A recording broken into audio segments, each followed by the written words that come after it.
Tab stories. खूनी आईना। राज एक बहुत ही अमीर घर से था और उसकी गर्लफ्रेंड प्रिया मिडिल क्लास थी। वो दोनों स्कूल टाइम से दोस्त थे और कॉलेज में उन्हें एक दूसरे से प्यार हो गया था। अब फाइनली उसकी शादी हो रही थी। मेरा आशीर्वाद तुम दोनों के साथ है, पर बेटा तुमने अलग घर क्यों ले लिया? हमारा घर इतना बड़ा है, तुम यहीं रह सकते हो।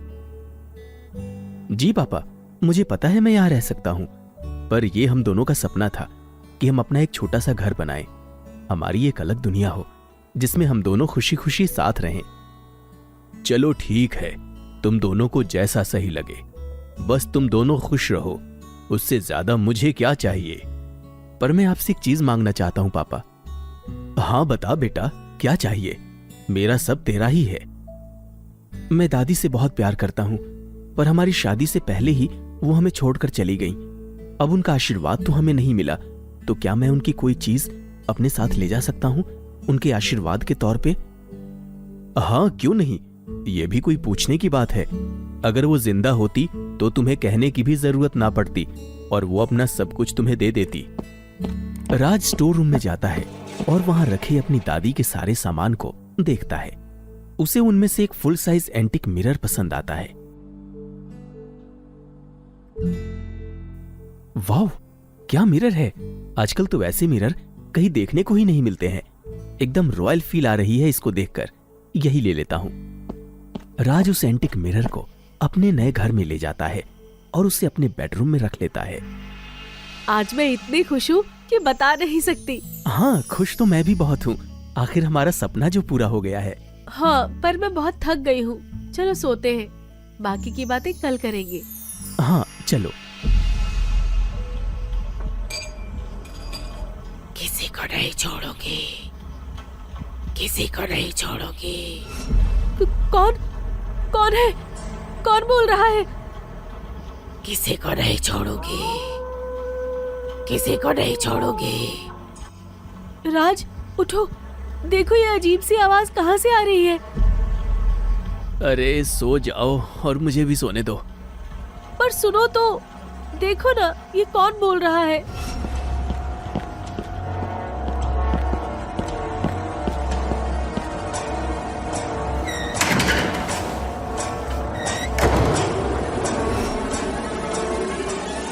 राज प्रिया के चीखने की आवाज सुनकर बाहर आता है तो देखता है कि वो जमीन में बैठी बुरी तरह से रो रही है। क्या हुआ प्रिया, तुम चिल्लाई क्यों? गिर गई थी क्या? कहीं चोट लगी है? अरे बोलो ना प्रिया, क्या हुआ? कुछ तो बोलो। यहाँ कोई था, बहुत खतरनाक सा कुछ। ऐसा लग रहा था जैसे उसका पूरा शरीर जला हुआ हो। उसकी आंखें बाहर आ रखी थी, मांस ही मांस दिख रहा था। वो जो भी था बहुत खतरनाक था। मुझे डर लग रहा है राज। क्या बोल रही हो यार? यहाँ कोई नहीं है, चलो अंदर चलो। तुमने कोई सपना देखा होगा, उसी का वहम हो गया होगा। तुम हॉरर फिल्में भी तो खूब देखती हो, इसलिए मना करता हूँ मत देखा करो। चलो उठो, फटाफट अंदर चलो। राज तो सो जाता है, पर प्रिया को वो आवाज कई बार फिर से सुनाई देती है। प्रिया करवटें बदलती रहती है और चादर में मुंह छुपाकर सो जाती है। अगले दिन जब प्रिया मिरर के सामने बैठी मेकअप कर रही होती है तो उसे कुछ अजीब सा लगता है और वो मिरर में अपने चेहरे को बहुत गौर से देखने लगती है।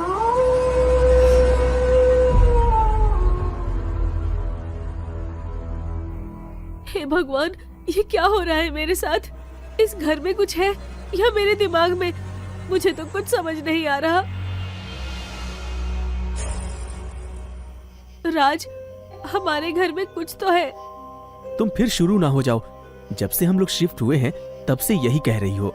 कुछ होता तो मुझे भी दिखता ना। मुझे तो कुछ नहीं दिखा।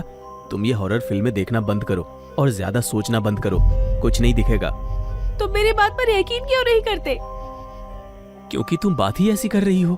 तुम्हारी ऐसी बातों पर मैं तो क्या, कोई दूसरा भी यकीन नहीं करेगा।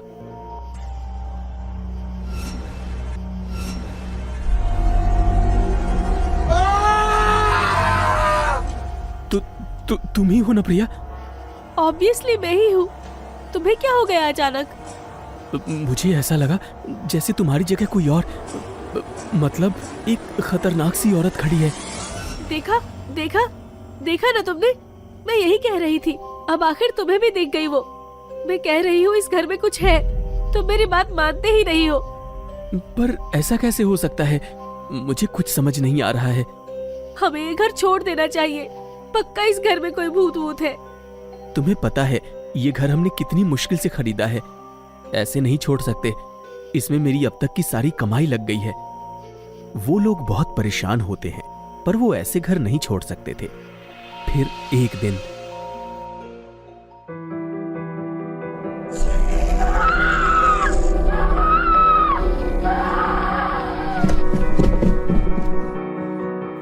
प्रिया, ये क्या हो गया तुम्हें? राज प्रिया को हॉस्पिटल लेकर जाता है और वो डिसाइड कर लेता है कि वो लोग अब इस घर में नहीं रहेंगे। राज प्रिया को लेकर अपने पुश्तैनी घर में शिफ्ट हो जाता है। आई डोंट नो उस घर में क्या है, हम लोग तो परेशान हो गए। अच्छा किया बेटा तुम लोग यहाँ आ गए, मुझे वैसे भी तुम लोगों की बहुत फिक्र हो रही थी। जी पापा जी। चलो अच्छा, अब जाके सो जाओ तुम दोनों, बहुत थके हुए लग रहे हो। जी पापा जी।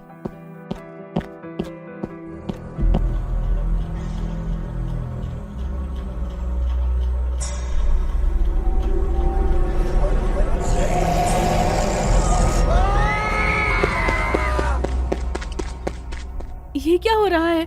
हमने घर बदल दिया, फिर भी वही सब चल रहा है। मुझे लगता है हमारे साथ ही कुछ गड़बड़ है। हमें किसी तांत्रिक को बुलाना चाहिए। हाँ, तुम सही कह रही हो। तुम लोग रुको, मैं एक तांत्रिक को जानता हूं, मैं उसे बुला कर लाता हूं। देव फौरन तांत्रिक को बुलाने चला जाता है। इधर राज और प्रिया डरते हुए घर के बाहर ही खड़े देव का इंतजार करने लगते हैं। जरा ही देर में देव तांत्रिक को लेकर आ जाता है। तांत्रिक बिना देर किए हवन करना शुरू कर देता है। कौन है तू? सामने आ, सामने आ। मैं इन लोगों को चैन से जीने नहीं दूंगी। कौन है तू? बता, वरना तुझे हमेशा के लिए इस बोतल में बंद कर दूंगा। मेरा नाम अभिलाषा है। मैं एक आम लड़की थी, पर एक अमीरजादे ने मुझे प्यार के जाल में फंसाया और मुझे गर्भवती कर दिया। जब मैंने उससे शादी की बात की तो उसने मुझे बताया कि वो पहले से ही शादीशुदा है। उसने मुझसे मिलना भी छोड़ दिया, पर फिर जब मैंने उसे धमकाया तो वो मुझसे मिला। मुझे लगा था कि वो मेरा साथ देगा, पर वो एक हैवान था। उसने मुझे जिंदा जला दिया, यहाँ तक कि उसने मेरी हड्डियों तक का पाउडर बना दिया। फिर उसने एक बहुत बड़ा आईना बनवाया और मेरी हड्डियों के पाउडर को उस आईने में भरवा दिया। मेरे पूरे अस्तित्व को उसने आईने में छुपा दिया ताकि मेरे मरने का कोई सबूत ना रहे। पर मैं फिर भी वापस आई हूँ और अब मैं अपनी मौत का बदला लेकर रहूंगी। ये आईना तुमने किससे लिया था? इसका मालिक कौन है? ये आईना तो पुश्तैनी है, ये मेरी दादी का है। पापा, ये आईना दादी ने किससे लिया था? ये तो तुम्हारे दादाजी ने ही बनवाया था, पर मैंने कभी इसको इस्तेमाल होते नहीं देखा। ये हमेशा स्टोर रूम में ही बंद पड़ा रहता था। हाँ, इसका बाप रामधीर, उसी ने मुझे मारा था, पर मैं अपना बदला उससे नहीं ले पाई। साला खुद ही एक दुर्घटना में मर गया, और जब इस बारे में इसकी दादी को पता चला तो मुझे मुक्ति दिलाने की जगह उसने इस आईने को तंत्र मंत्र से बांध कर रखवा दिया ताकि उसके पति की बदनामी न हो। पूरा खानदान कातिलों का है, किसी को इंसाफ नहीं पसंद इस घर में। पर अब कुछ नहीं हो सकता, तुम्हारा गुनहगार जा चुका है, उसकी सजा तुम दूसरों को नहीं दे सकती। वापस बंद कर दो बाबा, इसको वापस बंद कर दो।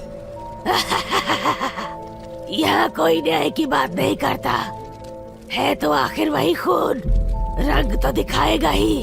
हैवानों का घर है ये, हैवानों का।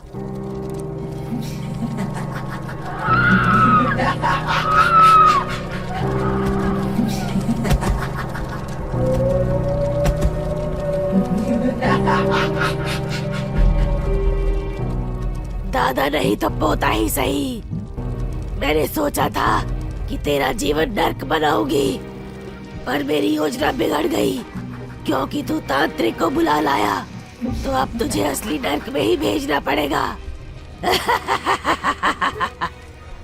और तेरे बाद तेरे बाप को भी भेजूंगी वही। सबके सब पापी हैं, सबको नर्क मिलेगा। प्रिया, जल्दी से ये आईना तोड़ो और इसमें से अस्थियां निकालो। इस आत्मा को खत्म करने का बस एक यही तरीका है अब। अच्छा करती हूँ, पर उन अस्थियों का क्या करना है? जो तुम्हारे घर के पीछे नदी है उसमें इन अस्थियों को बहा दो। अस्थियां विसर्जित होते ही ये मुक्त हो जाएगी। ठीक है बाबा। रुक बेटा, मैं तेरे साथ चलता हूँ।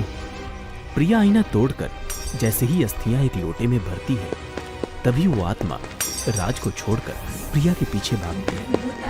मेरी अस्थियां वापस कर दे, वरना तेरी जान ले लूंगी। तेरी दुश्मनी मुझसे है, आ मुझसे बात कर। तेरी भी जान लूंगी हैवान के बच्चे। पहले अपनी अस्थियां ले लो। मैं तुम्हें मुक्ति दे रही हूँ अभिलाषा। मुझे मुक्ति नहीं, बदला चाहिए, बदला। ये कहकर अभिलाषा की आत्मा प्रिया से वो लोटा छीन लेती है। बड़ी आई मुझे मुक्त करने वाली। अब मैं जाके अपना अधूरा काम पूरा करती हूँ और तेरे पति की जान लेती हूँ, और फिर तेरे ससुर की और तेरी भी लूंगी। लेकिन शुरुआत तेरे पति से ही होगी। उधर आत्मा राज को मारने ही वाली होती है, पर अस्थियों के बहने से वो अचानक से गायब होने लगती है। ये क्या हो रहा है? मेरी अस्थियां तो मेरे पास है, पर मैं गायब क्यों हो रही हूँ? ये तो खाली है। तुम सब धोखेबाज हो। मैंने अस्थियां बहा दी हैं अभिलाषा। बहुत अच्छा किया, अब ये आत्मा मुक्त हो जाएगी। बहू, तुमने अपने दिमाग का सही इस्तेमाल करके हम लोगों को बचा लिया। ओह थैंक गॉड, मुझे तो लगा था आज मैं मर ही जाऊंगा। मैं अपना बदला लेने वापस जरूर आऊंगी। तुम लोग चैन से नहीं जी पाओगे। अभिलाषा को मुक्ति मिल चुकी थी और अब राज और प्रिया सुकून की सांस लेते हैं। अब हम वापस अपने घर में जा सकते हैं। हाँ, आखिरकार। बेटा, तुम्हारी किस्मत तुम्हें एक बार वापस यहां ले आई, तो यहीं रुक जाओ ना। नहीं पापा, मैं अपनी एक अलग दुनिया बनाना चाहता हूं। और वैसे भी अभिलाषा के साथ जो इस घर में हुआ था वो हैवानियत थी। मैं इस घर में नहीं रह सकता। चलो ठीक है, तुम्हें जैसा सही लगे। मिलने आते रहना। जरूर आएंगे। कहानी से सीख, जीवन में हमें कभी किसी के साथ अन्याय नहीं करना चाहिए, वरना क्या पता वो अन्याय कब और किस समय हमारे ही सामने हमारे किसी पीढ़ी को नुकसान पहुंचा दे। धन्यवाद। कहानी अच्छी लगी है तो इस वीडियो को लाइक और शेयर कीजिए और कमेंट करके भी बताइए कि आपको ये कहानी कैसी लगी। मिलते हैं आपसे अगले वीडियो में। धन्यवाद।